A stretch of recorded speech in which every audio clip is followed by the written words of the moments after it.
A continuación, Economía en 3D.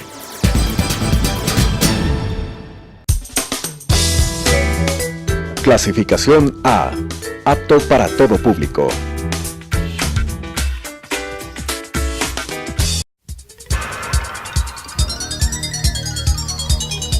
Las opiniones vertidas en este espacio por la producción y dirección del programa son de exclusiva responsabilidad de sus autores y de quienes intervienen en ellos.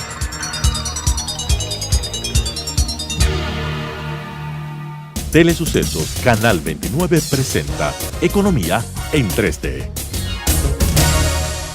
Estimados amigos, un gusto nuevamente compartir con ustedes este programa Economía en 3D con Daniela Oleas, Rodrigo Espinosa y Mauricio Pozo, quienes habla. Una vez que hemos transcurrido algunas fechas por razones particulares, no hemos podido estar los tres juntos, pero en todo caso hemos seguido transmitiendo nuestras reflexiones a ustedes sobre el acontecer económico, la realidad económica, política del país. Esta ocasión creemos que se puede conversar sobre algunos aspectos. Uno de ellos tiene que ver con la reciente publicación por parte del Banco Central del comportamiento de las cuentas nacionales para el segundo trimestre de este año. Me refiero al periodo abril, mayo y junio de este año. Y asimismo hacer algún comentario sobre un reciente ajuste al pronóstico de crecimiento realizado en esta fecha por parte del Fondo Monetario Internacional y finalmente comentar un poco el anuncio que a nuestro criterio debe contener lo que ha sido el resultado de las mesas de reuniones del sector privado con el gobierno a través de este Consejo Consultivo en lo Productivo y Tributario. Más allá de que la fecha de este programa puede ser que no coincida con el anuncio, vamos a dar nuestro punto de vista sobre lo que debería contener ese anuncio de decisiones. Para empezar por el primer tema, sobre las cifras de cuentas nacionales del segundo trimestre, tal vez anotar algunos elementos. El gobierno ha hecho una suerte de información, y más que el gobierno, el Banco Central, una suerte de información sobre una eventual recuperación de la economía, al decir que efectivamente el crecimiento del PIB del segundo trimestre es del 3.3%, y ese comportamiento lo hace haciendo referencia al segundo trimestre de este año frente al segundo trimestre del año pasado. El año pasado, por las razones que vivió el país, por varias circunstancias que fueron analizadas en su oportunidad, registró tasas negativas de crecimiento, o en otras palabras, hubo recesión económica, decrecimiento el año anterior, y obviamente sobre una base negativa se produce lo que podríamos llamar una suerte de efecto rebote para este trimestre y también diríamos para el trimestre primero del presente año, donde también se registró, si no recuerdo mal, una tasa positiva.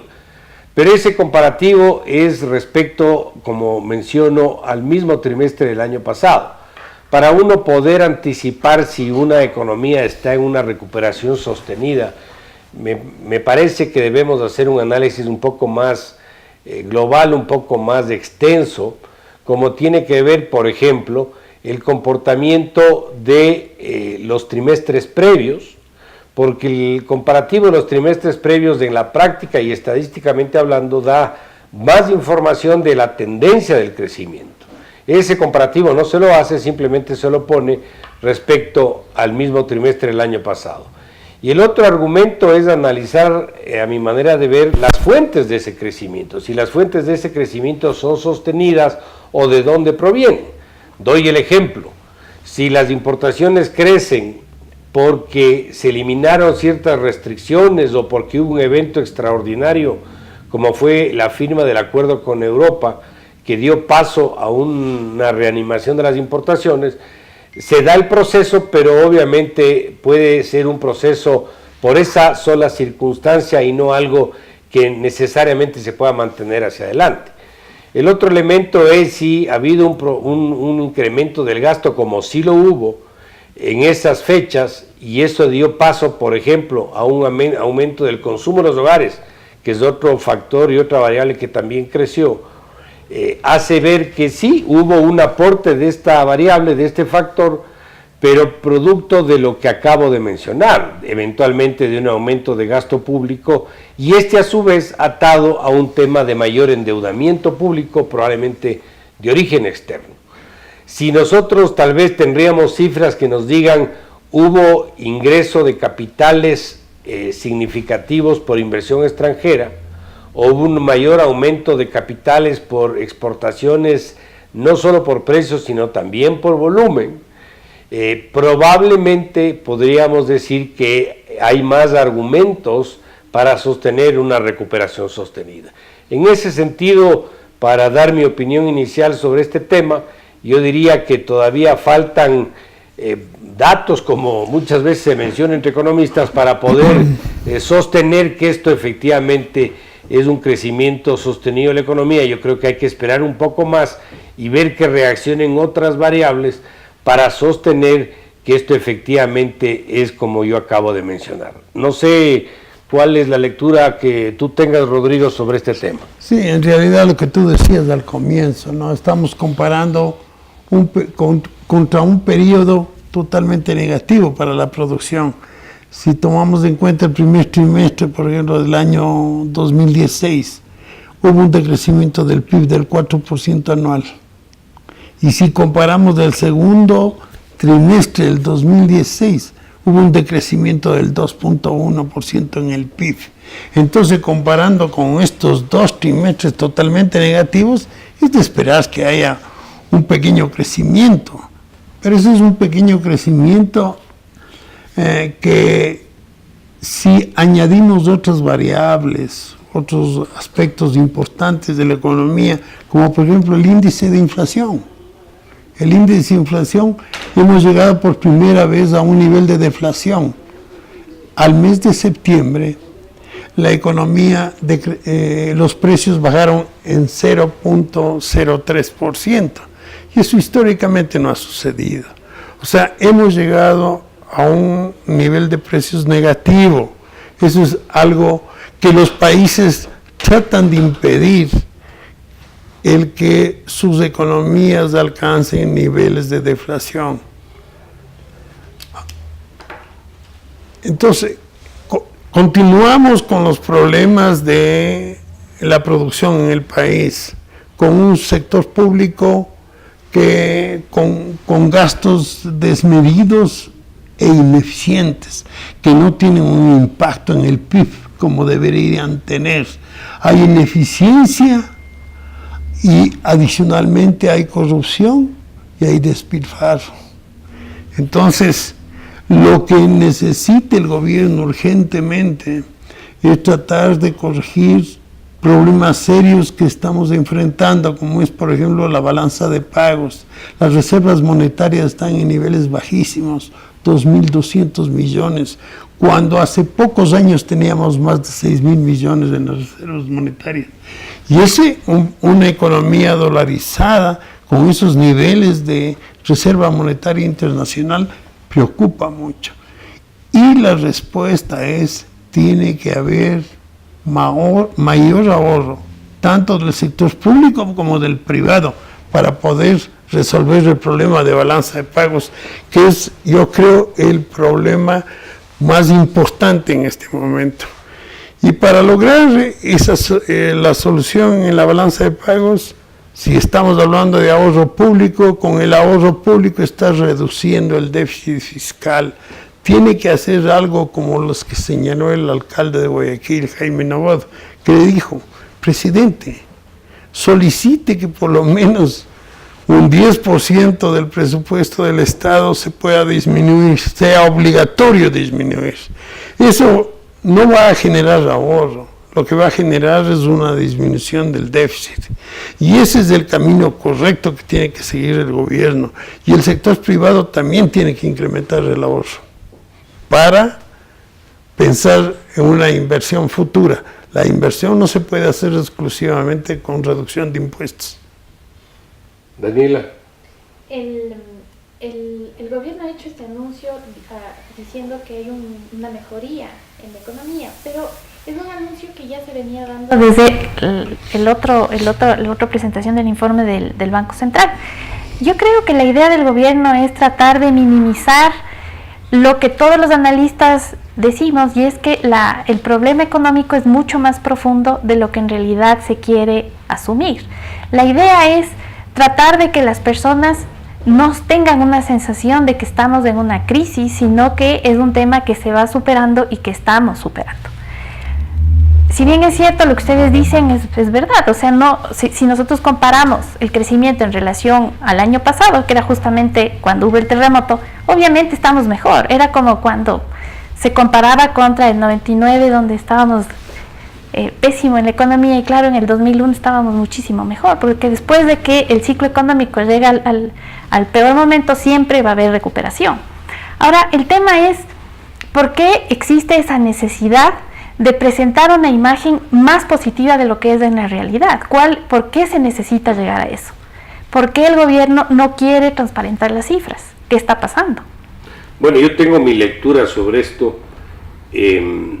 No veo una sindéresis en algunos ámbitos entre el discurso del presidente de la República con el discurso de los miembros del equipo económico. Recordemos que los miembros del equipo económico son los mismos que tuvieron el gobierno anterior. Entonces, desde esa lectura, me parece a mí que siguen con esa suerte de decisiones de alguna manera afines a decir que todo está bien, que lo hicieron en el pasado y que lo siguen haciendo ahora.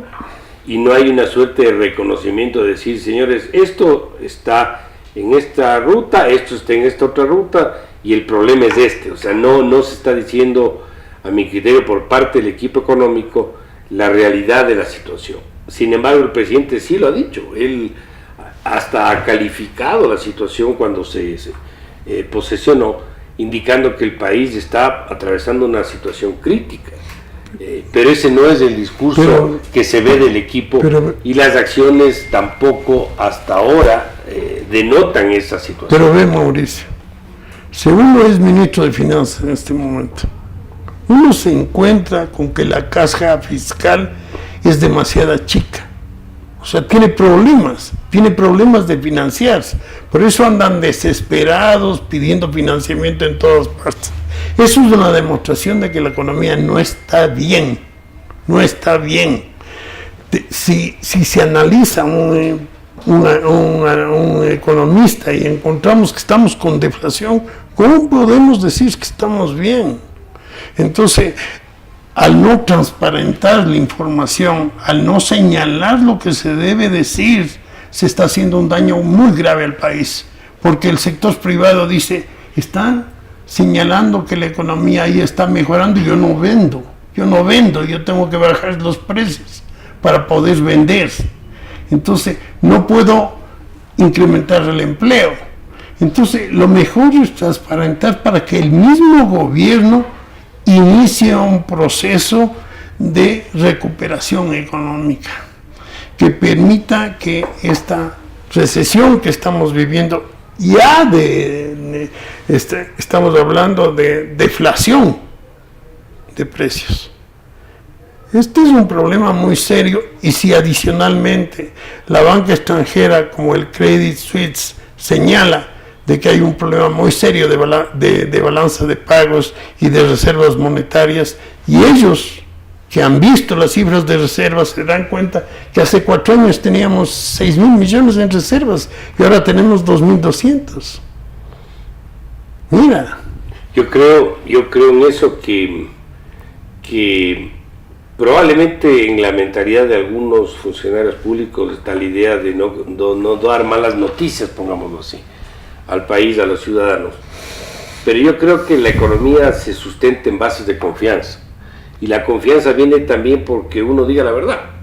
La verdad es decir, en esto estamos mejor, en esto estamos regular, en esto estamos mal, pero ser lo más objetivos posibles para que dé confianza a las acciones que se puedan emprender, inclusive para justificar las acciones que tenga que adoptar el gobierno. Y en ese sentido yo sí veo, como refiero, una suerte de divorcio entre lo que se ha dicho por parte del Ejecutivo, el presidente en este caso, y lo que han dicho los miembros del equipo económico.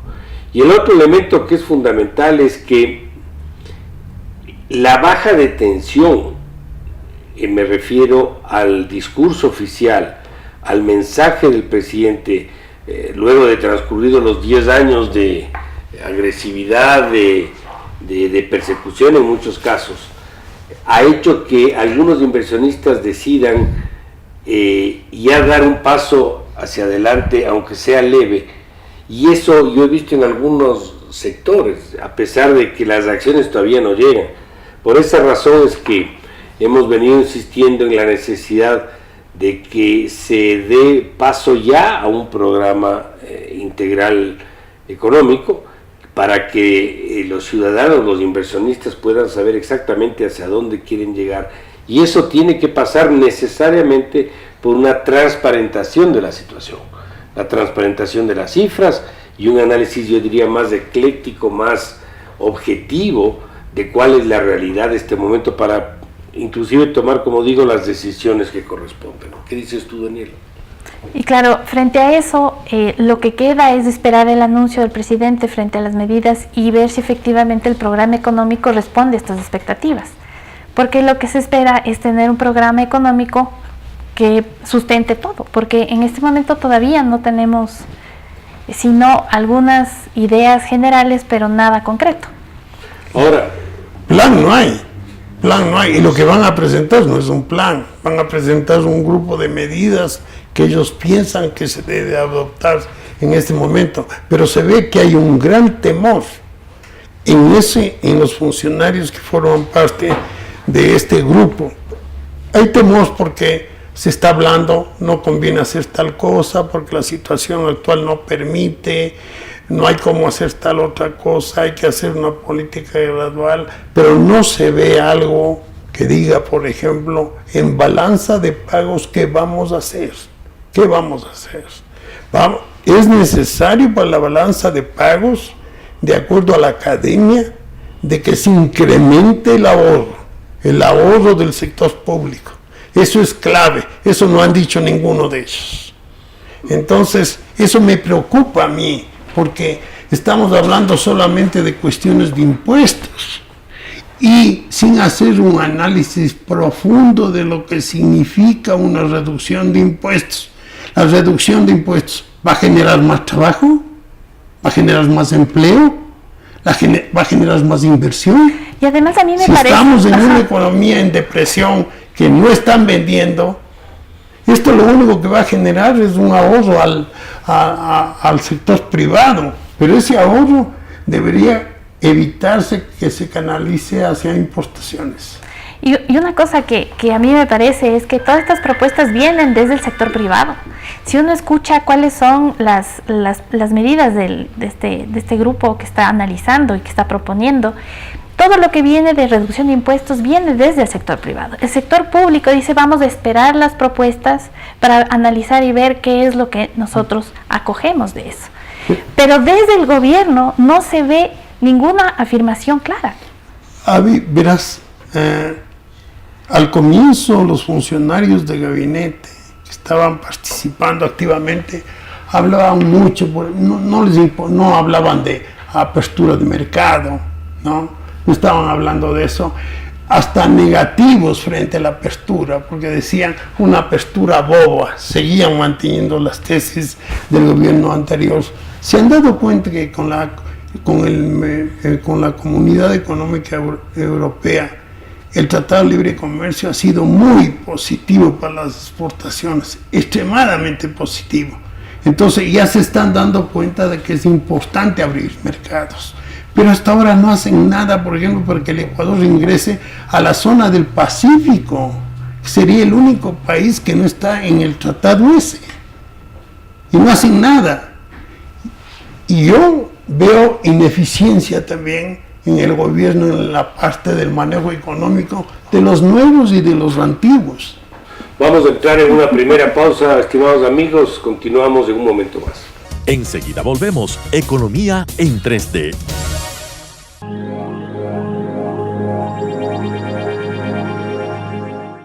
Por favor, acompaña a Leticia todo el tiempo. Ella es nueva y este es su primer día. Mami, no la puedes descuidar. Mami, es todo otra estará cosa, bien, de otra veras. cultura. Asegúrate de estar Muy con bien. ella todo el tiempo. Que Adiós, les vaya mami. bien y que se diviertan.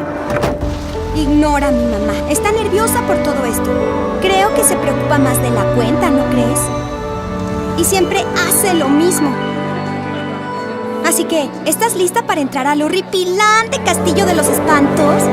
Y la verdad, en serio, es tan aburrido que no sé cómo se les ocurre que tengamos que venir aquí diario. ¿Y cuántas escuelas hay donde tú vives? Ni una.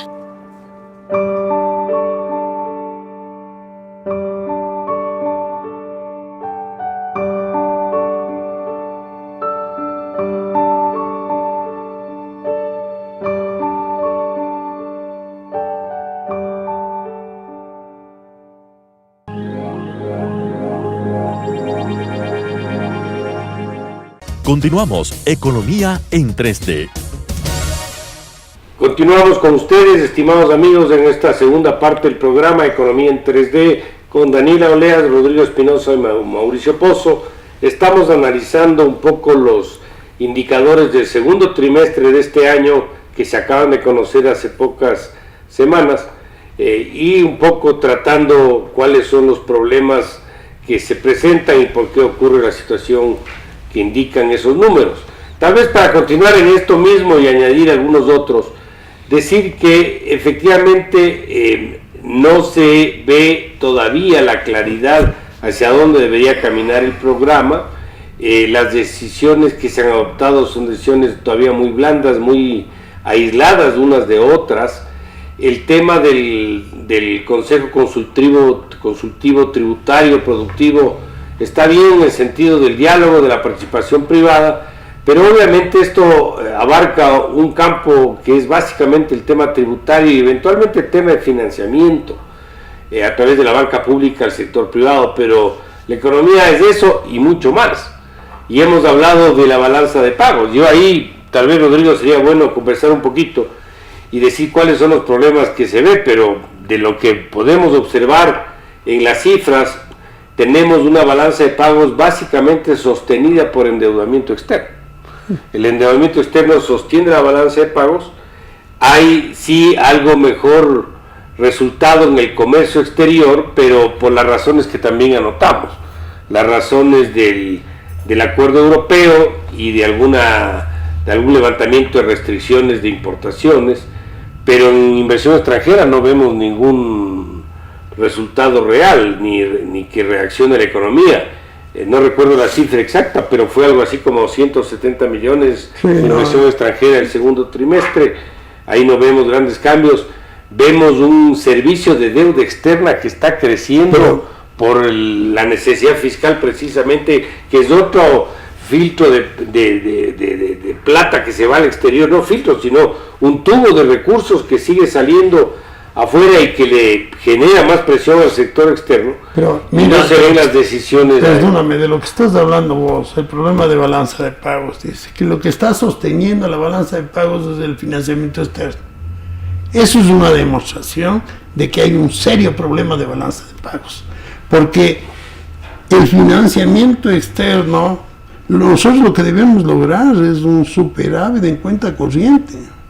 Y logrando un superávit en cuenta corriente, no vamos a necesitar financiamiento externo en exceso a lo que tenemos que pagar de obligaciones al exterior.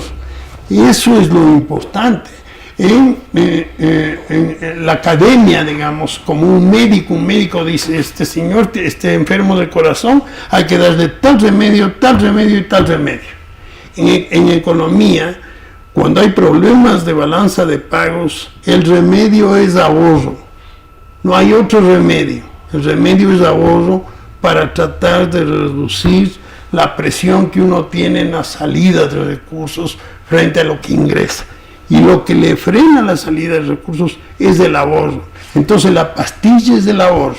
Eso no hemos escuchado.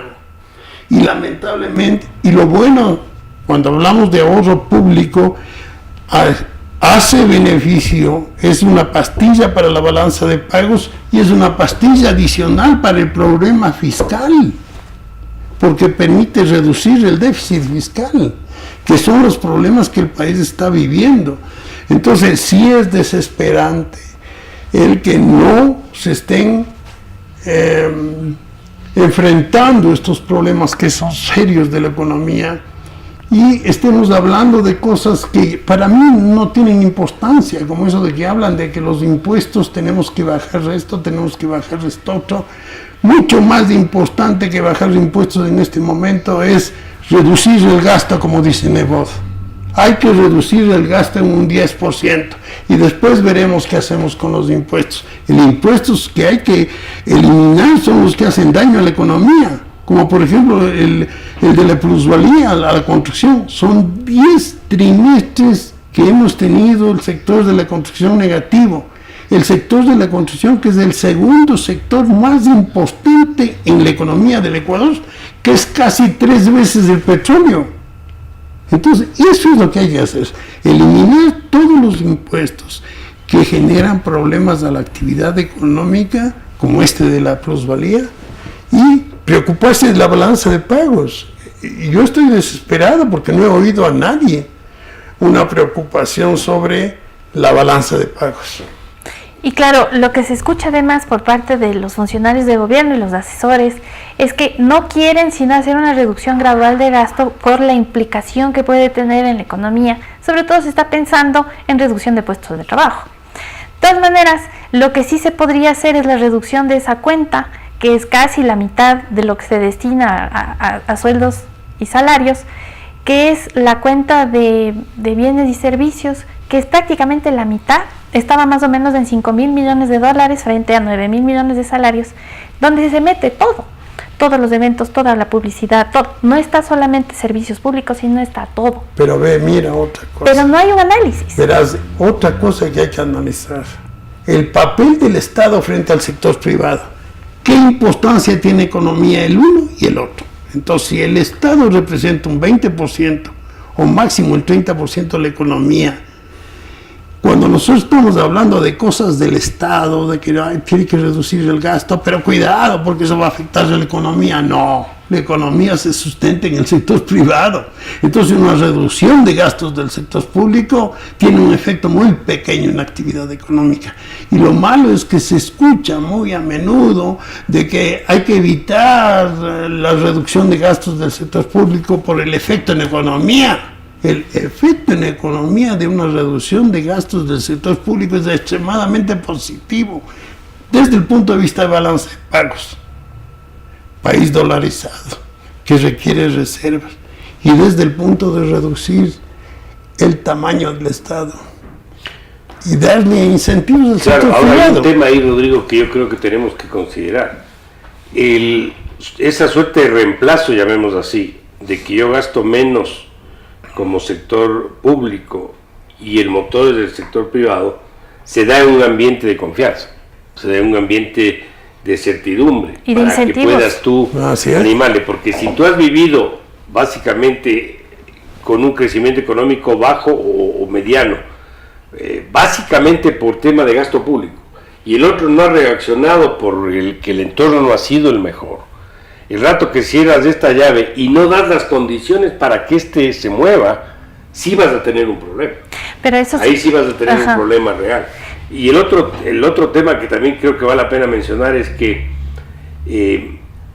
el ahorro que tú mencionas, que me parece importante insistir, yo te diría, puede darse inclusive también de forma gradual, si tú generas las condiciones para que si tienes un pequeño déficit de cuenta corriente, no lo cubras con deuda, sino lo cubras con inversión extranjera. No, eso tienes que hacer. No. Para que tú puedas financiar un eventual desequilibrio comercial. No es tampoco un pecado mortal tener un déficit de cuenta corriente del 1% del PIB. Si le financias con inversión extranjera, es positivo más bien. Claro, ¿no? Le das crecimiento. Estás impostando inversión. Así es. Entonces el ambiente, el entorno, la confianza es básico si yo pretendo hacer una reducción de gasto, pero que sea reemplazada por una expansión de la actividad privada. Pero entonces esto lo que significa es que no solamente hay que hacer una reducción del gasto, sino que hay que hacer una redefinición de varias de las instancias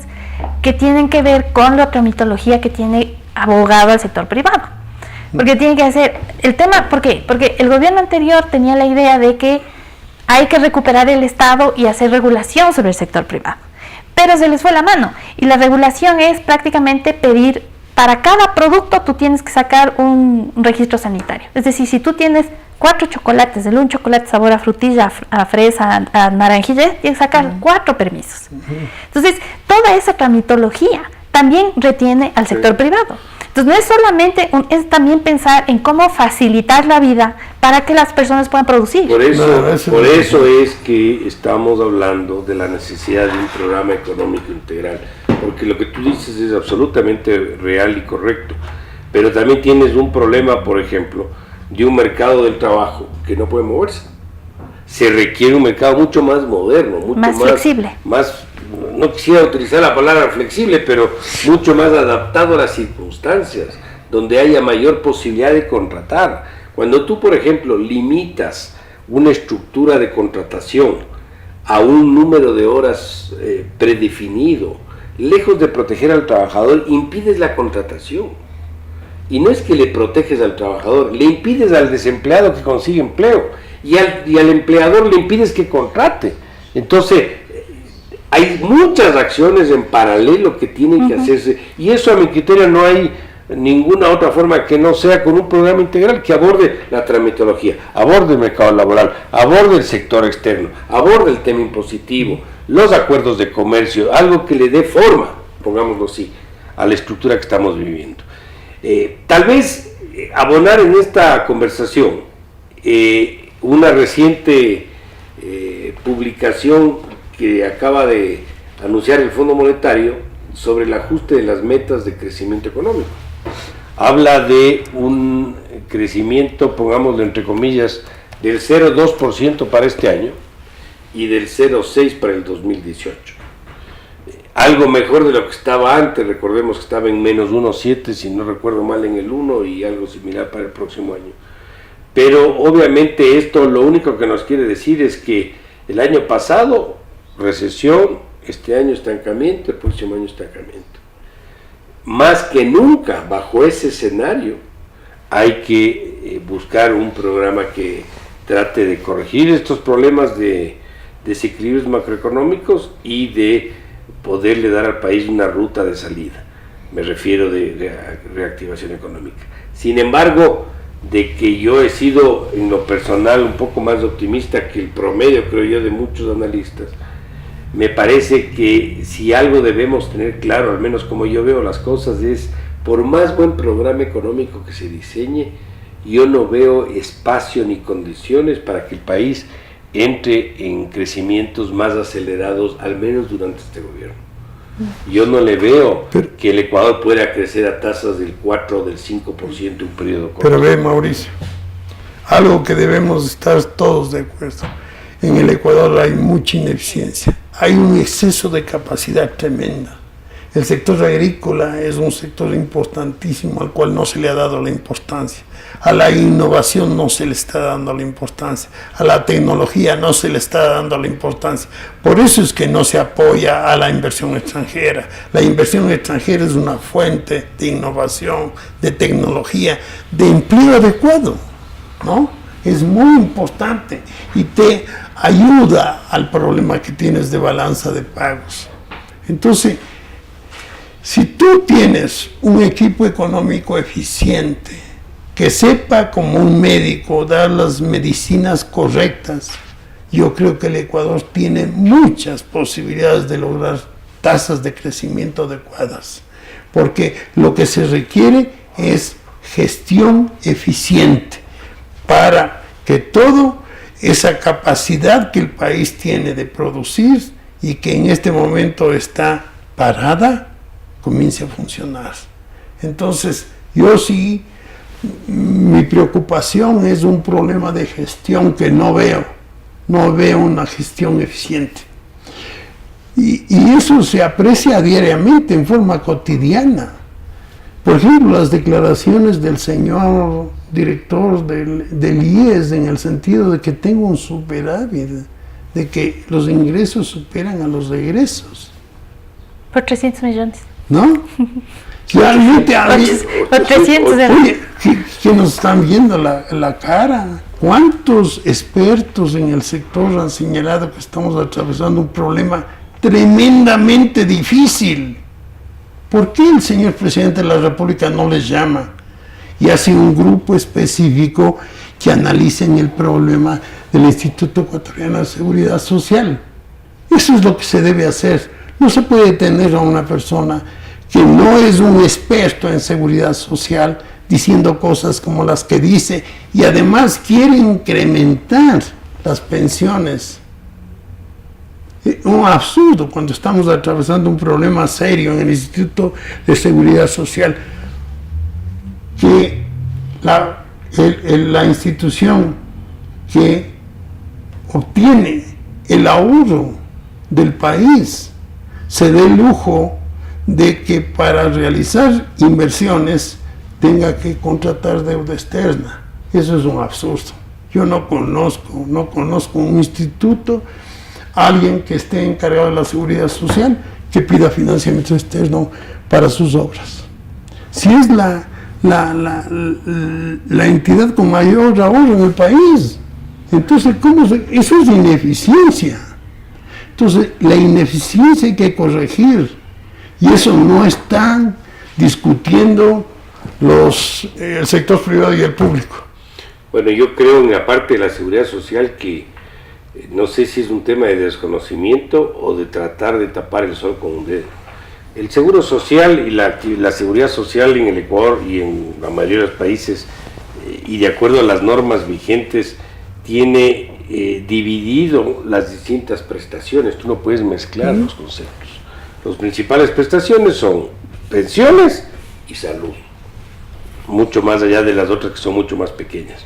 Entonces tú no puedes cruzar los ingresos y los gastos y con eso decir que tienes un superávit, porque lo que hizo, recordemos, fue sacarle unos puntos de aporte, llamémoslo así, no fueron de aporte, sino del excedente o de lo que tenían las pensiones para poder cubrir las necesidades del ámbito de la salud. Y no puedes con un problema que ni resuelve el problema de la salud y ahondas el problema de las pensiones. Y tampoco puedes tú pagar pensiones con recursos de inversión del fondo de pensiones. Claro, además hay otro tema. Yo me puedo endeudar hoy y tengo un superávit en la chequera. Digo, hoy estoy muy bien, y entonces sumo a mis ingresos la deuda y digo, estoy excelente. Pero no considero que tengo que pagar la obligación el día de mañana o el día de pasado. Entonces estoy confundiendo un tema de liquidez inmediata y de equilibrio financiero el día de hoy con la sostenibilidad de atender pensiones futuras.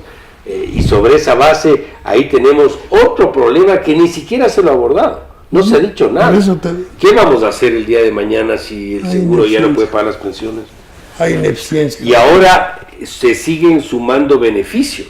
Ya se lo hizo en el tema de la salud, de meterle más beneficiarios a todos los parientes, hijos de afiliados entre 8 y 18 años, creo que es el rango, pero no se le da las fuentes de financiamiento. Aquí no estamos juzgando, creo yo, el que no merezcan todas las atenciones de salud en el Ecuador, pero sí que esto pueda ser sostenible, porque si no se convierte en un anuncio meramente político sin las bases de sustentación técnica suficientes.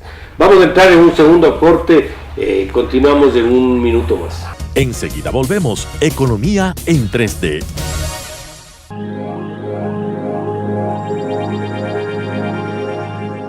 Se estima que más de 1.000 millones de personas están viviendo en extrema pobreza,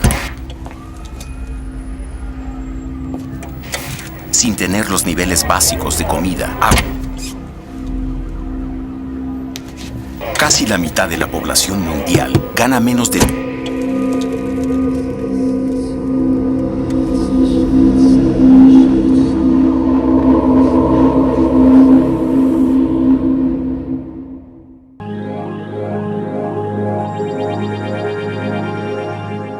Continuamos. Economía en 3D. En esta tercera parte del programa Economía en 3D, estimados amigos, nuevamente con ustedes, Daniela Oleas, Rodrigo Espinosa y Mauricio Pozo, conversando sobre la situación económica del país, las cifras del segundo trimestre, el ajuste que ha dado el Fondo Monetario del 0,2 y 0,6% para este y el próximo año respectivamente, pero que de cualquier manera significa que estamos atravesando un proceso recesivo. Y de estancamiento. Le hemos añadido al análisis el tema de la seguridad social, tema que no se lo ha tratado a mi criterio con la rigurosidad que corresponde, un problema que va a significar riesgos de pensiones futuras para los jubilados que vayan tratando de acceder a su beneficio en un plazo no muy largo, y sobre esa base no se ha dicho mayormente nada. Es más, se han tomado decisiones que comprometen esa sostenibilidad, y algunos números que al menos yo he tenido acceso de estudios actuariales indican que el periodo de pagar pensiones no es muy largo. Si no se hace nada y las cosas se dejan como están, dependiendo obviamente de los supuestos del cálculo actuarial, pero podríamos estar hablando de unos 4 años, 5 años, no mucho más. Entonces ahí hay una responsabilidad del gobierno de tomar el tema de la seguridad social con la prudencia y con la técnica suficiente para poder hacerle viable este beneficio, porque tampoco es justo, y ahí sí creo que entra el tema de justicia, que una persona que aporte 40 años no tenga derecho a una jubilación digna el día de mañana por malos manejos de los gobiernos a lo largo de la vida institucional. ¿Cómo le ves tú ese tema? Hace algunos años hubo esa discusión si es que se debería poner a decidir a los ecuatorianos si era necesario que nosotros escojamos entre aportar al seguro privado, a un seguro privado nosotros podríamos escoger, o al seguro social. Y ganó el tema del IES. Y no se dio la posibilidad de que los ecuatorianos aporten a un seguro privado y escojan un sistema de pensiones pensando en todos estos temas que tú estás diciendo. Y claro, ahora de nuevo sale esa nueva propuesta. Yo he escuchado por parte de algunos analistas que tal vez sea el momento de empezar a ver si es que no es necesario que nosotros tengamos esa posibilidad. ¿Qué es lo que está pasando con el tema del seguro social? Y también pienso que es una falta de conocimiento por parte de las personas en general de cómo funciona. Las personas creen que no hay el tema intertemporal, es decir, que necesitas un aporte de personas jóvenes que van a financiar las pensiones de las personas mayores, y que tiene que haber un aporte sostenido y que tiene que haber ese cálculo actuarial de cuánto se necesita aportar ahora para el futuro, tomando además la pirámide poblacional, porque la pirámide del Ecuador está envejeciendo. Antes la tendencia era que iba a haber más jóvenes y menos mayores, y ahora esa tendencia se revierte como en casi todos los países del mundo. Es decir, además vamos a necesitar más recursos después. Y claro, si es que el discurso se reduce a sumar y restar frente a los recursos, mezclando además los fondos, sin hablar sobre todos estos temas, no deja de ser una discusión muy light. Y es un tema sumamente importante porque es la sostenibilidad de las personas que trabajan toda su vida, aportan y después no van a recibir nada. Claro, este es un tema, una papa caliente, podríamos decirlo de alguna manera, pero que hay que manejarlo.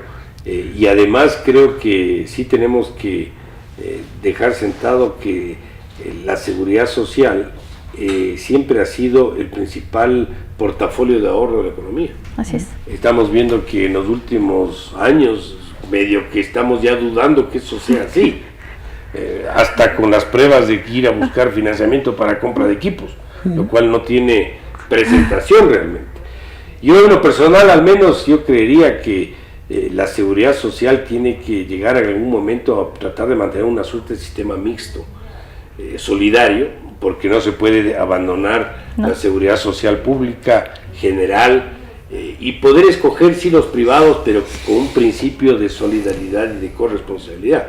Para que esto pueda caminar hay que hacer sostenible el sistema. Y lo que tú mencionas es verdad.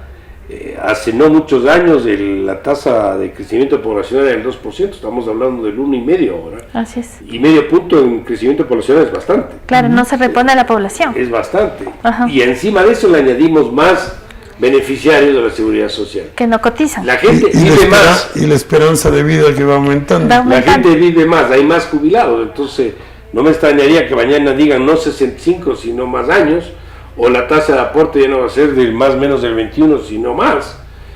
Temas que también tienen sus propios costos.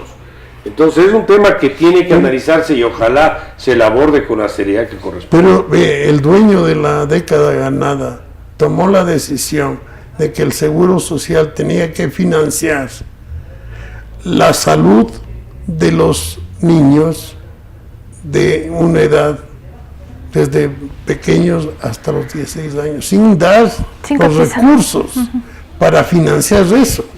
Entonces eso es una demagogia total que le ha afectado terriblemente al Seguro Social. También el dueño de la década ganada tomó la decisión de no entregar los recursos del 40% que el gobierno está obligado a entregar al Seguro Social, sin modificar, lo único que le dijo es cuando el seguro necesite de recursos, ahí estaremos. Claro, o sea, ese es el tema intertemporal, como no me toca a mí, ofrezco lo que sea. Y que otro resuelva el problema. Y ahora quieren aumentar las pensiones del seguro campesino. Bueno, aquí tenemos varios temas. Yo creo que solo en el tema de la seguridad social, para no irnos un poco más allá, tenemos un problema de la deuda interna, que en su mayoría es la deuda del Estado con la seguridad social. Primer problema. ¿Cómo se va a pagar eso? ¿Se está pagando en plata? Obviamente que eso no se paga en plata, se paga con bonos. Vence el bono y reemplaza el bono anterior por nuevo bono. Deuda interna. Segundo, deuda de salud, que ahí tienen que atender, que no se ha atendido. Tercero, deuda actuarial. Hay un problema actuarial de la seguridad social que no está resuelto. Deuda de operación, porque tampoco podemos decir que el seguro es lo más eficiente que hay. Hay problemas de gestión y de administración terribles, y de corrupción sin duda alguna también. Entonces, muchos frentes que no se han abordado. Yo no quería dejar que termine el programa sin abordar algo que no hemos discutido mucho, y que tiene que ver con lo que el gobierno anterior de Rafael Correa lo expresó durante todo el periodo, que es el famoso cambio de la matriz productiva. ¿Qué tiene que hacer o qué creemos nosotros que debería hacer el actual gobierno con el famoso proyecto del cambio de la matriz productiva? ¿Qué vamos a hacer con los proyectos hidroeléctricos? ¿Qué vamos a hacer con los proyectos mineros? ¿Qué vamos a hacer con los proyectos de la famosa petroquímica? Y todo lo que estaba inmerso en esos cambios. Mi posición sobre el tema es que este gobierno tiene que replantear ese proceso y tendrá que ver si efectivamente el país debe tener las 8 hidroeléctricas financiadas por el Estado, o tendrá que manejar unas, otras concesionar, o todas concesionar, o qué hacer, porque ahí no ha habido decisión en absoluto. El petróleo, vamos a seguir abriendo, vamos a cerrar, vamos a volvernos más ecológicos, vamos a abrir más las fronteras. ¿Qué vamos a hacer ahí? Pero en el tema minero de igual manera. Entonces quedan una serie de cosas que todavía no tenemos decisión. Cuando estamos hablando del sector público y de las hidroeléctricas, y tú dices vamos a concesionar, por ejemplo, indudablemente el país ha demostrado que es ineficiente en la producción de energía hidroeléctrica, porque ahí ha estado concentrado el robo y la ineficiencia. Entonces, ¿podrán estos señores manejar, gestionar proyectos tan importantes como esos, que se requiere eficiencia? Yo quiero que necesariamente el país tiene que entregar eso para que se maneje, para que maneje gente eficiente. Y eso no es ideológico, eso no tiene que ver nada con la derecha y con la izquierda. La izquierda no es manejar ineficientemente. La izquierda tiene que manejar eficientemente.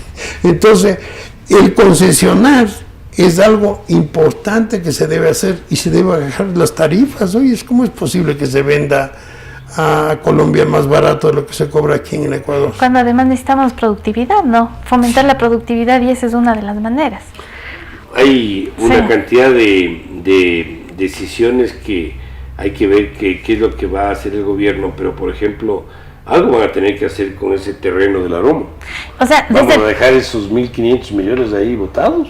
Desde mi punto de vista, lo primero que habría que hacer es una auditoría para saber qué mismo es, cuánto se ha gastado, está bien construido, cuáles son las potencialidades. Es lo que está diciendo el gerente actualmente de Petroecuador, ¿no? O sea, ¿cómo puede ser? Queja. Exacto, o sea, no puede, o sea, las hidroeléctricas estarán bien hechas. Yo ya dudo. Claro. Porque después de todo lo que hemos tenido con la refinería, después que se ha gastado tanto, el tema es no solamente que se ha gastado, sino que se han entregado los contratos a empresas que no necesariamente hicieron un buen trabajo. Para hablar bien del gobierno, yo sí creo que merece una felicitación el ministerio que está manejando petróleos. Sí, sin lo duda. está haciendo excelentemente bien. Y ahora quien está encargado de la gerencia de Petroecuador también lo está haciendo muy bien. Y están transparentando, están indicando, no podemos seguir perdiendo plata. Y tampoco podemos creer que tenemos algo que no tenemos, porque la idea del cambio de la matriz productiva desde mi punto de vista es como Yachay. Yo decía, o sea, decimos que tenemos, porque ¿qué tenemos mucho realmente? Ruido y pocas nueces. O sea, desde mi punto de vista es eso. Entonces, yo sí creería que lo más importante mucho ruido sin nueces. Entonces, sí, la verdad es que yo pienso que primero tendría que haber una auditoría. Y que seamos sinceros, ¿qué mismo tenemos? Bueno, ahí yo te digo, el tema de la vialidad es un tema que tampoco está claro hasta dónde va a seguir siendo el Estado o el promotor real, o vamos a abrir más las puertas al sector privado. Yo vi unas cifras en el tema de las hidroeléctricas del costo unitario por kilovatio hora de generación, y el costo en las públicas era el doble de las hidroeléctricas privadas. Probablemente está ahí el tema de la deuda, yo no sé, pero lo que sí sé en la práctica es que solo bajo ese indicador podríamos decir que es bastante más eficiente el manejado por el sector privado que el del sector público, y ahí tendremos que ver. Inclusive se han dado excesos en la infraestructura de algunos proyectos de lo que conocen algunos técnicos. Yo no soy un técnico en la materia, pero por ejemplo se habla del caudal de agua para justificar un proyecto de 1.500 megavatios, me refiero al Coca-Cola Sinclair. Eso obviamente ya está, no hay mucho que hacer, pero yo no sé qué pase con los otros proyectos. Bueno, y así como ves en la parte hidroeléctrica, vamos a la parte financiera, a la parte bancaria. Por ejemplo, ¿cómo es posible que la banca pública tenga niveles de mora excesivamente elevados comparados con la de la banca privada? Aquí la banca privada la banca pública debe ser más eficiente que la privada, como es, por ejemplo, tenemos el caso del Banco del Estado en Chile, que es un banco del Estado que tiene una morosidad casi inexistente. Entonces la obligación del sector público debe ser más eficiente que el sector privado, y no se puede permitir tener unas instituciones financieras públicas totalmente deficientes. Eso termina siendo un costo para el Estado. El propietario de la banca pública es el Estado, y cuando hay problemas patrimoniales el que le toca poner la plata es al Estado, llamemos así, a los ciudadanos, porque el Estado lo que hace es traspasar, o el gobierno en representación del Estado es traspasar el costo al sector privado. Yo creo que ahí, como tú mencionas, hay bastante por hacer y mucho que avanzar. Ahora, otras preguntas que no tienen respuesta es, ¿y los proyectos públicos que fueron sin duda alguna absolutamente excesivos? Por ejemplo, la plataforma financiera. ¿Es un proyecto de qué? ¿300 millones de dólares? Una edificación ahí para dar comodidad a funcionarios públicos. Que ya ¿Va a quedar así? ¿O se va a acelerar con eso? ¿O qué se va a hacer? No se puede hacer nada más, creo. Yo no sé si habrá cómo reubicar de otra manera, vender eso. Me parece que ¿quién te compra? Claro, ahí hay muchas preguntas sin respuestas, pero lo de fondo es que hay demasiado por hacer y no hay todavía conocimiento de cuáles son las acciones que se van a plantear. Pero Mauricio, ineficiencia en el sector público ha sido el problema que hemos tenido en estos 10 últimos años, una concentración de ineficiencia. Entonces, el gobierno actual tiene que preocuparse de ser de corregir esas deficiencias y comenzar a ser un poquito más eficiente. Pero eso no es difícil. Yo no le veo difícil, por ejemplo, para la Corporación Financiera Nacional, para que sea una institución eficiente, que permita tener unos indicadores adecuados, mejores que los que tiene la banca privada. Si es cuestión de tecnologías que se pueden contratar esas tecnologías y lograr un eficiente servicio financiero, igual en el Banco del Estado, el banco dedicado al financiamiento del sector agropecuario. Tiene que ser más eficiente. Es una obligación, están manejando recursos públicos y tienen que ser eficientes. Eso es un tema que tampoco hemos caminado en la línea correcta, creo yo. Tal vez algo que podemos añadir dentro de este análisis es, desde el punto de vista económico, cómo podría contribuir el resultado de la próxima consulta popular. ¿Cuál es el ingrediente que nos podría dar un resultado positivo de la consulta? Es decir, que se produzca un apoyo a la consulta, al sí, digamos, sobre las preguntas planteadas, en términos económicos, en términos de inversión. ¿Tú tienes ahí alguna idea, alguna posición, David?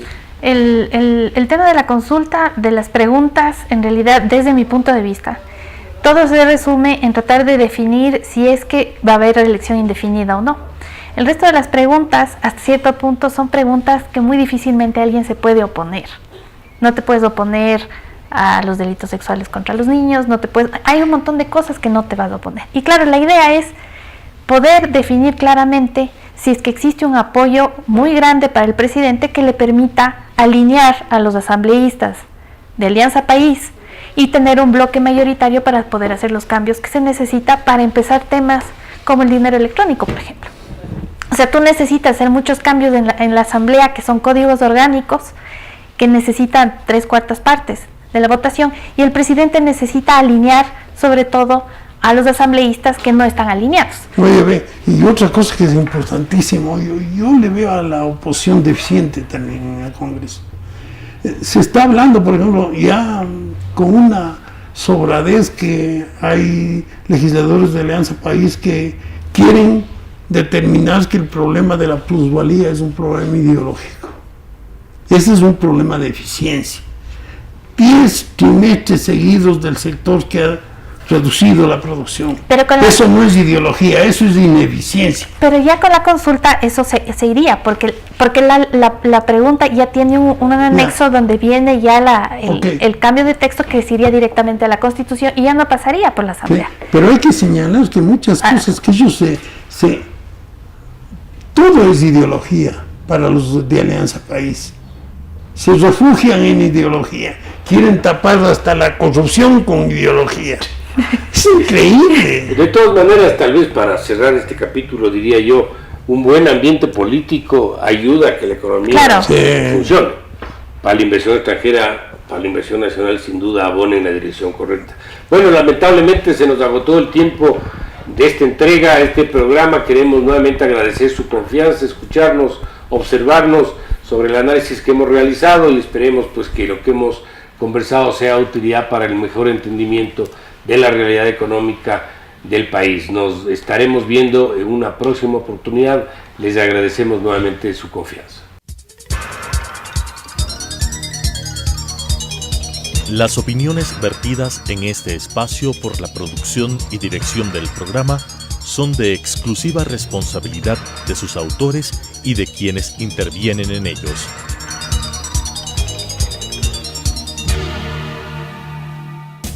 Telesucesos Canal 29 presentó Economía en 3D.